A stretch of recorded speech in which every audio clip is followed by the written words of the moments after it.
MTV news Kannada ವಾಹಿನಿಗೆ ಸ್ವಾಗತ. ಇನಾಂ ವೀರಾಪುರ ಮರ್ಯಾದೆ ಹತ್ಯೆ ಖಂಡಿಸಿ ಕರ್ನಾಟಕ ರಾಜ್ಯ ಛಲವಾದಿ ಮಹಾಸಭಾ ಪ್ರತಿಭಟನೆ. ಹುಬ್ಬಳ್ಳಿ ತಾಲೂಕಿನ ಇನಾಂ ವೀರಾಪುರ ಗ್ರಾಮದಲ್ಲಿ ದಲಿತ ಯುವಕನನ್ನ ಪ್ರೀತಿಸಿ ಮದುವೆಯಾಗಿದ್ದ ಕಾರಣಕ್ಕೆ ಕುಟುಂಬವೊಂದು ತನ್ನ ಮಗಳನ್ನ ಹತ್ಯೆ ಮಾಡಿ ಜೊತೆಗೆ ಯುವಕನ ಮನೆಯವರ ಮೇಲೆ ಮಾರಕಾಸ್ತ್ರಗಳಿಂದ ಹಲ್ಲೆ ಮಾಡಿ ಅಮಾನುಷ ಘಟನೆಯನ್ನು ಖಂಡಿಸಿ ಕರ್ನಾಟಕ ರಾಜ್ಯ ಛಲವಾದಿ ಮಹಾಸಭಾ ಧಾರವಾಡ ಜಿಲ್ಲಾ ಘಟಕದ ವತಿಯಿಂದ ಪ್ರತಿಭಟನೆ ಮಾಡಲಾಗಿದೆ.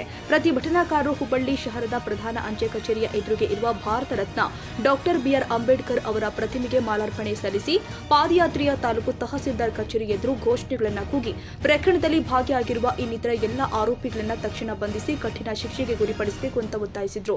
ಇಂತಹ ಮರ್ಯಾದೆ ಹತ್ಯೆ ಪ್ರಕರಣಗಳು ಸಮಾಜಕ್ಕೆ ಕಳಂಕವಾಗಿದ್ದು ದಲಿತ ಸಮುದಾಯದ ಮೇಲೆ ನಡೀತಾ ಇರುವ ದೌರ್ಜನ್ಯವನ್ನು ಸರ್ಕಾರ ಗಂಭೀರವಾಗಿ ಪರಿಗಣಿಸಬೇಕು ಅಂತ ಅವರು ಆಗ್ರಹಿಸಿದರು. ಪ್ರತಿಭಟನೆಯನ್ನು ಉದ್ದೇಶಿಸಿ ಮಾಜಿ ಸಚಿವ ಎನ್ ಮಹೇಶ್ ರವರು ಮಾನ್ಯ ಮತ್ತು ವಿವೇಕಾನಂದ ಇವರಿಬ್ಬರು ತಿಂಗಳಲ್ಲಿ ಪರಸ್ಪರ ಪ್ರೀತಿಸಿ ಕಾನೂನು ಪ್ರಕಾರ ಉಪ ನೋಂದಣಿ ಇಲಾಖೆಯಲ್ಲಿ ಮದುವೆಯಾಗಿ ಜೀವನ ಮಾಡ್ತಾ ಇದ್ರು.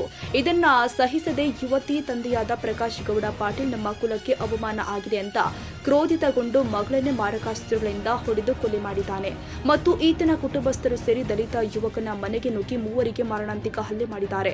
ಈಗಾಗಲೇ ಕೆಲವರ ಬಂಧನವಾಗಿದ್ದು ಇವರನ್ನೆಲ್ಲ ಕಠಿಣ ಶಿಕ್ಷೆಗೆ ಗುರಿಪಡಿಸಬೇಕು ಅಂತ ಒತ್ತಾಯಿಸಿದ್ರು. ಇದೇ ವೇಳೆ ಛಲವಾದಿ ಸಮಾಜದ ಮುಖಂಡರು ಆದ ಮಾರುತಿ ದೊಡ್ಡಮನಿ ಮಾತನಾಡಿ, ಹಿಂದೂ ನಾವೆಲ್ಲ ಒಂದು ಅನ್ನುವರು ಈ ಘಟನೆ ಬಗ್ಗೆ ಯಾಕೆ ಹೇಳಿಕೆ ಕೊಡ್ತಾ ಇಲ್ಲ? ದೇಶಕ್ಕೆ ಸ್ವಾತಂತ್ರ್ಯ ಸಿಕ್ಕು ಸುಮಾರು 78 ವರ್ಷ ಗತಿಸಿದ್ರೂ ಕೂಡ ಇನ್ನೂ ಜಾತಿವಾದ ತೊಲಗ್ತಾ ಇಲ್ಲ. ಕೂಡಲೇ ಇಂತಹ ಘಟನೆಗಳು ಮರುಕಳಿಸದಂತೆ ಆರೋಪಿಗಳನ್ನ ಗಲ್ಲು ಶಿಕ್ಷೆಗೆ ಗುರಿಪಡಿಸಬೇಕು ಹಾಗೂ ಯುವಕನ ಕುಟುಂಬಸ್ಥರಿಗೆ ಸೂಕ್ತ ಭದ್ರತೆ ಒದಗಿಸಬೇಕು ಮತ್ತು ಸರ್ಕಾರದಿಂದ 20 ಲಕ್ಷ ಪರಿಹಾರ ಕೊಡಬೇಕು. ಇಲ್ಲದಿದ್ರೆ ಮುಂದಿನ ದಿನದಲ್ಲಿ ಬೃಹತ್ ಹೋರಾಟ ಮಾಡಲಾಗುತ್ತೆ ಅಂತ ಎಚ್ಚರಿಕೆ ಕೊಟ್ಟಿದ್ದಾರೆ.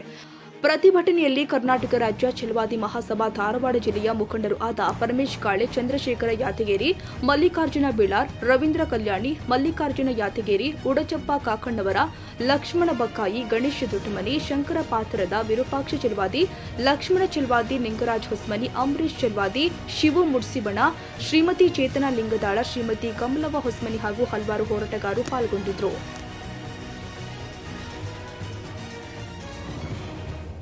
ತಾಜಾ ಸುದ್ದಿಗಾಗಿ ಎಂಟಿವಿ ನ್ಯೂಸ್ 24x7ಗೆ ಸಬ್ಸ್ಕ್ರೈಬ್ ಮಾಡಿ ಮತ್ತು ಬೆಲ್ ಐಕಾನ್ ಅನ್ನು ಒತ್ತಿ. ತಪ್ಪದೇ ಲಿಂಕ್ ಶೇರ್ ಮಾಡಿ.